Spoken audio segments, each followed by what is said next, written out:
देखिए, मुझे लगता है लोकतंत्र की व्यवस्था में सभी लोगों को हक है वोट देने का और चुनाव लड़ने का, तो इसमें कोई बुरी बात नहीं है। वो बिल्कुल राजनीति में आ सकते हैं। रही बात नीतियों की है तो 1932 का को एक पहचान बाबा बंधु तिर्की ही ने दिया। स्थानीय लोगों को स्थानीय नीति बोलना बाबा ने ही, बंधु तिर्की ने ही सिखाया। तो जो भी 1932 के लिए है, जो अगर इस इन मुद्दों को रखना चाह रहा है, तो हम लोग नो मोर देन वेलकम। भी वो कह रहे हैं कि सभी विधानसभा और लोकसभा की जो सीटें हैं उस पर चुनाव लड़ेंगे, चूंकि आप कांग्रेस के विधायक हैं। एंड वही मैं कह रही हूँ ना, किसी को नहीं रोका गया। कल आप भी चुनाव लड़ सकते हैं, कोई भी कर सकता है। इसमें ऐसा कोई मतलब ये बात नहीं है। सभी का हक है लोकतंत्रता की व्यवस्था में चुनाव में उतरने का या देने। तो एकादशी विधानसभा में, लोकसभा में मोर देन वेलकम।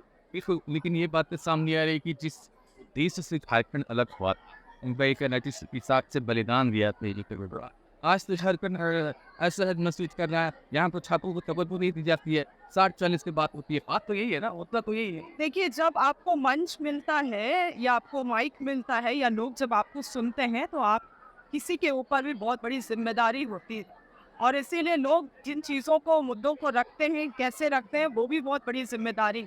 1932 स्थानीय नीति जो चीज़ें हैं, इसको हम लोगों के सरकार ने, हमारी गठबंधन की सरकार ने यहाँ से पारित करके गवर्नर के पास भेजा था। जब राज्यपाल के यहाँ से इसको रद्द कर दिया गया, कैंसिल कर दिया गया, वापस लौटा दिया गया, तब मुझे ये सवाल है लोगों से, तब लोगों ने इसके खिलाफ आंदोलन क्यों नहीं किया? क्योंकि जब आप भी 1932 चाहते थे, तो हमारी सरकार ने 1932 को पारित भी किया था। तो ये तो भाजपा की ही मिलीभगत थी कि इस विधेयक को वापस करने की।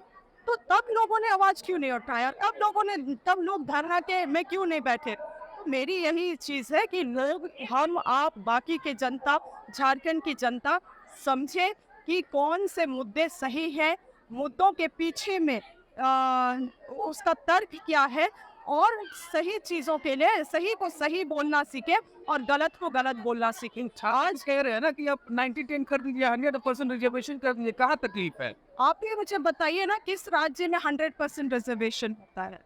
आप मुझे एक राज्य का नाम दे रहे हैं, बिहार राज्य को देख लीजिए। कोई भी राज्य में 100% रिजर्वेशन नहीं होता। देखो, यही बात है, जब आपके पास माइक है, ऐसे बात हम लोग ना करें जिससे जनता दिग्भ्रमित हो। छात्र की बात नहीं, मैं भी कुछ भी कह सकती हूँ, आप भी कुछ भी कह सकते हैं। बोलने का सब लोगों को अधिकार है, मगर तर्क क्या है उसके पीछे? तर्क यही है कि किसी राज्य में 100% आरक्षण नहीं हो सकता है।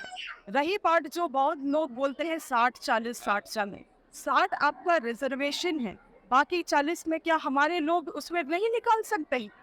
बाकी लोग भी 40% में, हमारे राज्य के लोग भी इतने शिक्षित, इतने अव्वल किसी में गए कि वो लोग आ गया कोई भी उसमें स्थानीय नीति ही नहीं है राज्य में। जो 1932 को हम लोगों ने लागू किया, हम लोगों ने पारित किया, उसको वापस क्यों किया? राज्यपाल ने वापस क्यों किया? सबसे बड़ा सवाल ये है। और जब उन्होंने वापस किया, ये तो जन भावना को आहत करने वाली चीज थी। 1932 को वापस कर देना वाली बात, ये बहुत बड़ी समस्या थी। तो अब लोगों ने इसके लिए आंदोलन क्यों नहीं उठाया? लोग धरना पे क्यों नहीं बैठे? तो हम लोगों को पहचानना होगा कि कौन हमारे लिए है, कौन हमारे खिलाफ है। इस राज्य को इतने सालों से भाजपा शासित ये राज्य, क्या हुआ? आज बड़े बड़े नेता मन से बोलते हैं ये तो वो तो ये। जब आप लोगों को अधिकार मिला मंत्री बनने का, जब आप लोगों को अधिकार मिला इस राज्य को चलाने का, तो आप लोगों ने क्यों नहीं न्याय किया लोगों के साथ? आज जैसे देखिए, पाइक समाज के यहाँ लोग आए हुए हैं, इसी तरह से चीख पराइक के लोग हैं, इसी तरह से तमाम तमाम आपके भूमियार जाति है, जिसको अब भूमियार बता दिया गया है रजिस्ट्रार जनरल ऑफ इंडिया। तो जो सीरियस मुद्दे हैं, जो झारखंड के लोगों को, इन लोगों को बचा सकते हैं, वो सभी चीजों में हम चर्चा नहीं कर रहे। हम दिग्भ्रमित करने वाली बातों पे ज्यादा चर्चा कर रहे हैं, नकारात्मक चीजों पे ज्यादा चर्चा कर रहे हैं। एक क्लास समझ लेंगे। अभी भी छात्र, आज भी प्रेस कॉन्फ्रेंस 4 बजे की बात की गई, छात्र कहीं ना कहीं पूरा नाखुश और फिर से ये सड़क पर उतरने की, तो इसका सॉल्यूशन कैसे होगा? बात तो वही फिर ढाके थी। नहीं, वही बात है ना। आंदोलन आप कर रहे हैं, तो उसको आंदोलन आप नहीं बना के इसको आप राजनीतिक पार्टी बना दिया गया है। अब इनका क्या क्या स्ट्रैटेजी रहेगा, क्योंकि ये लोग चुनाव लड़ने वाले हैं, तो किन सभी स्ट्रैटेजीज को लेके आगे बढ़ेंगे, ये कह पाना मुश्किल है। ये तो वही लोग क्लियर कर पाएंगे। अब उनको शुभकामनाएं देंगे। हम तो आपके पार्टी से more than welcome. You can contest election. Anyone can contest election. Any can win, can vote in this democratic system. Thank you.